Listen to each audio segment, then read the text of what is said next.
Where's the ATM card? Let me handle it, Donald said to me as I battled cancer and endured a hospital stay. His triumphant smirk hinted at sinister intentions now that he possessed the ATM card. Just so you know, there's $500,000 in there. Handle it well, I informed him, trusting him not just as my husband but also as a part of my carefully laid plan. I disclosed the ATM card's location, aware of the risks but determined to turn the tables. When I returned home hoping to retrieve some belongings, I found a divorce application on the table, confirming my suspicions. The ATM card was gone, the operation successful.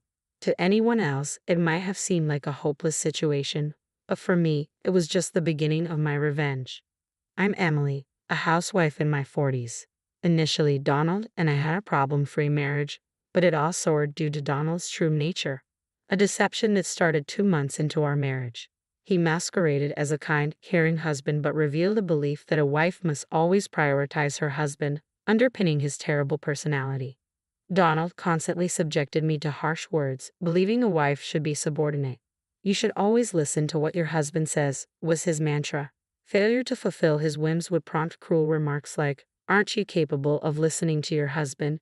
You're a failure as a wife." His demands extended to household chores, insisting on washing his clothes separately and having his room cleaned first, no matter how unreasonable. Even meals were subject to his unpredictable moods.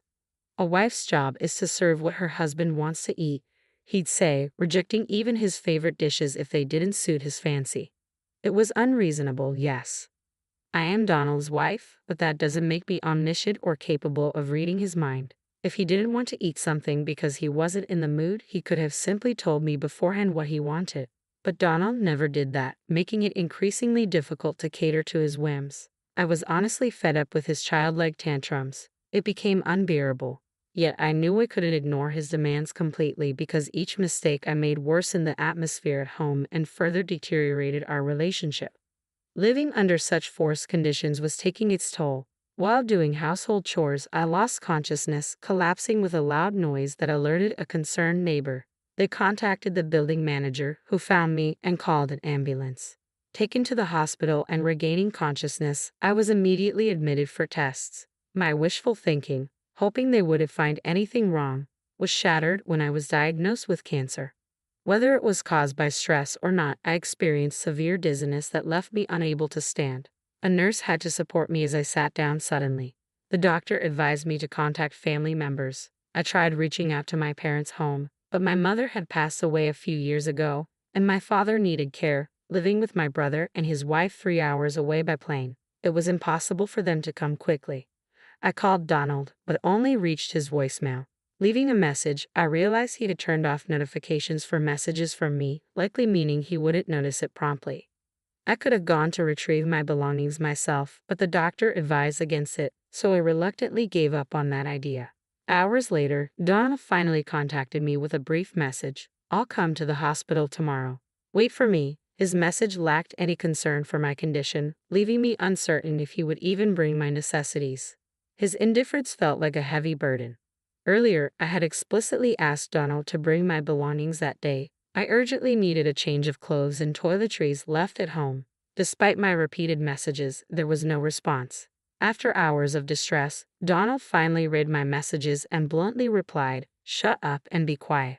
Considering my urgent need due to being hospitalized for cancer, his response was shockingly disappointing. Honestly, I hadn't expected much from Donald to begin with. True to form, he didn't show up at the hospital that day. I tried to be realistic, but a part of me couldn't let go of hope, making my first day in the hospital even more difficult. The nurses sympathized with me, which only added to my emotional pain. The next day around noon, just as promised, Donald showed up. Casually, he remarked, "You look healthier than I thought. I expected you to be more frail." His comment infuriated me. "Just put down the bags and leave," I said angrily. Tilting his head, Donald responded, "What bags?" My frustration boiled over. Wasn't he supposed to bring my things? Unable to contain my anger, I glared at him. "What's that look for?" he snapped back, clearly annoyed. His unreasonable behavior pushed me to my limit, but I tried to stay calm. "Then why are you here if you didn't bring my things?" "There's no point." "I had another errand," Donald replied in a confused tone to my angry question. "Another errand? What is it? I pressed impatiently, exhausted from anxiety and sleep deprivation. Donald hesitated, as if debating whether to say something. If you have something to say it now, I urged him. Finally, with a laugh, Donald revealed his true intention. Where's the ATM card? Let me manage it. Trust me. His request suddenly made sense. He had come to take control of the ATM card, aiming to seize our savings for his own use. His self-centeredness, even in this situation, left me sighing deeply. Yet Donald appeared unfazed, smiling as if nothing else mattered. Unable to tolerate his behavior any longer, I decided to act. There's $500,000. Please take care of it, I told him firmly. Donald's reaction was a mix of surprise and delight. To provide context, both Donald and I had been ordinary office workers before marriage, never earning a fortune. So where did this wealth come from? The answer: stocks. I had started investing after becoming the housewife, following a friend's suggestion. While managing household responsibilities, I recently made a significant profit in the stock market. Initially intending to keep this $500,000 secret, fearing Donald's selfish actions if he knew about it, my desire for revenge drove me to reveal its existence. Donald's reaction to the unexpectedly large amount confirmed my suspicions. Smiling gently at him, I said, "The ATM card is in the third drawer of the shelf. You'll manage it, right?" Donald seemed dumbstruck but quickly regained his composure. "Understood," he replied energetically. It appeared he had fallen perfectly into the trap. "I'll leave the rest to you," I said as he briskly left the room. Unaware of the obvious trap, Donald seemed convinced everything was going according to his plan. However, withdrawing such a large sum wouldn't be easy. Fortunately, it was a holiday, and the bank's counters were closed. Donald, occupied with work the next day, wouldn't likely withdraw the money until the evening, giving me enough time to execute my revenge plan after discussing it with my doctor. I was granted permission to leave the hospital briefly, and tomorrow my revenge would unfold. Unable to wait until then, I decided to return home to retrieve my belongings. This was merely a pretext. My real goal lay elsewhere. Despite missing home dearly even for just a day, I knew Donald would be at work, leaving the house empty. Upon entering, I spotted two papers on the living room table, a divorce application and a hastily written letter. "Sorry for the rush, but let's get divorced. Please write and submit the divorce application," the letter read. With caution, I checked the shelf and confirmed my suspicion. The ATM card was gone. Donald had taken it. Ordinarily, one might feel dismayed at such a significant sum being stolen, but I couldn't help but smile. "Operation successful" slipped out of my lips. If Donald had been present, he would have been furious, wondering what I meant. First, I filled out the divorce application. Then, I gathered the essentials needed for my hospital stay and left the house we had shared for so many years. Of course, I submitted the divorce application on my way out, severing all ties with him. Back at the hospital, I prepared for the challenges ahead, discussing various matters with my doctor. Later, while relaxing in my hospital room, I noticed several missed calls on my phone, all from Donald. He had also sent messages asking how to withdraw the money or something similar. Not wanting to disturb my roommate, I moved to the common area where phone calls were allowed and returned Emily's call. "Finally, I can't withdraw the money. Please tell me how to do it." Donald's voice sounded more frantic than I had imagined. Clearly, he needed the $500,000 immediately for some urgent reason, but I felt no obligation to help him. "If you can't withdraw it, just give up," I replied coldly, my distress evident in my tone. "Don't be so harsh. We were husband and wife after all. Maybe we should help each other out," Donald pleaded. "What nonsense about being husband and wife about helping each other," I retorted sharply. Donald's actions betrayed nothing noble. He was driven purely by greed. There was no way I would entertain Donald's appeal to sentiment. "Are you having trouble withdrawing the money?" I asked, trying to maintain some semblance of detachment.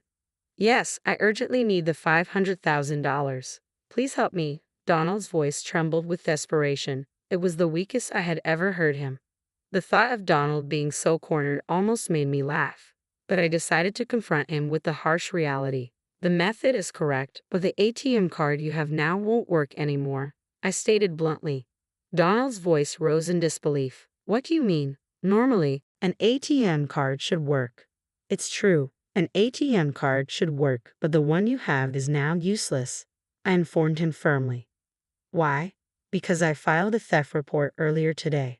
That ATM card is just a piece of paper now, useless to you, I declared calmly. Silence followed on Donald's end, likely shock settling in. Earlier that day, I had stopped by the bank and reported the card stolen. Donald had taken my ATM card without permission, intending to claim the $500,000 I had earned for himself. His actions were clear theft, and filing a report was the right course of action. The ATM card he had could no longer access the funds. Moreover, our marriage was over, removing any claim he might have had as a spouse. How does it feel to be tricked by the woman you looked down upon? I couldn't help but add with a hint of satisfaction. I don't know what you wanted the $500,000 for, but I'm not foolish enough to hand over such an amount under these circumstances, I continued firmly, exhausted by his pleas. I need the $500,000 right now. Please, I'll do anything. Just give me the money, Donald pleaded desperately. His urgency was palpable, but I couldn't fathom why he suddenly needed such a large sum. Why do you suddenly need $500,000? What have you done? I asked, the ominous silence hanging heavy as I awaited his response. Donald began to explain. 2 days ago, upon learning about the $500,000, he impulsively quit his job, expecting a windfall. He spent a large portion on gambling, accumulating a debt of $300,000. Now, lenders were demanding repayment within a week, or his future was uncertain. Donald believed he could resolve everything with the ATM card linked to the $500,000. He continued living lavishly, assuming the funds were his. However, when he attempted to withdraw the money that evening, he discovered the card was useless. Now, without the $500,000, my future is uncertain, Donald admitted, his desperation evident. He had abandoned the divorce papers and shamelessly contacted me for help.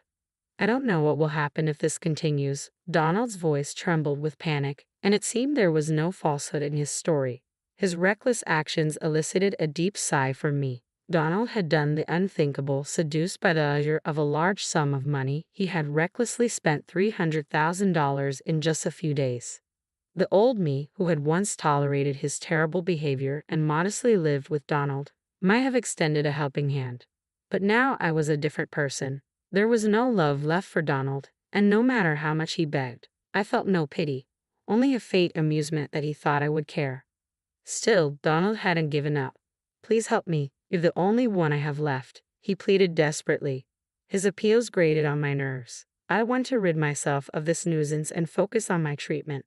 This was a situation of Donald's own making. If he had shown concern for me as a husband and brought my things on the day I asked, I might have considered sharing some of the $500,000 with him, but he had chosen otherwise. I'm sorry, but I have no intention of giving you the $500,000 or helping you. It's your own responsibility, I replied firmly, my tone unyielding and harsh.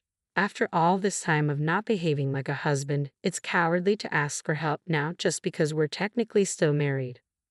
Don't be so cruel. We were married, after all. Our long relationship doesn't just disappear with a divorce paper. Donald tried to appeal to her past. What relationship?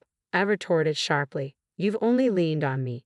You're making excuses to manipulate the situation in your favor. I refused to waste another minute on him. I will not give you the $500,000, no matter what you say. Donald's desperation escalated.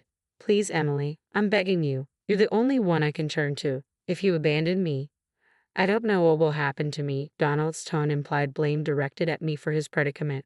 But it was Donald's reckless spending that had brought him to this point. If only he hadn't splurged so carelessly, he wouldn't be facing such a dire future. If he hadn't cut me off thinking he had access to money, none of this would have happened. Stop making excuses. You're facing the consequences of your own actions. Handle it yourself, I told him firmly before ending the call. Ignoring several subsequent calls from Donald, I blocked his contact to ensure no further communication. With the divorce papers filed and submitted, Donald and I were officially strangers. Embracing my newfound freedom, I focused on battling cancer, which after a long struggle, I finally overcame. Upon discharge from the hospital, I learned from a friend that Donald's whereabouts had become unknown. Desperate after losing contact with me, he had tried to borrow money from his in-laws and friends. However, his urgent request for $300,000 raised suspicions, and no one lent him a penny. Donald's fate remained a mystery to me.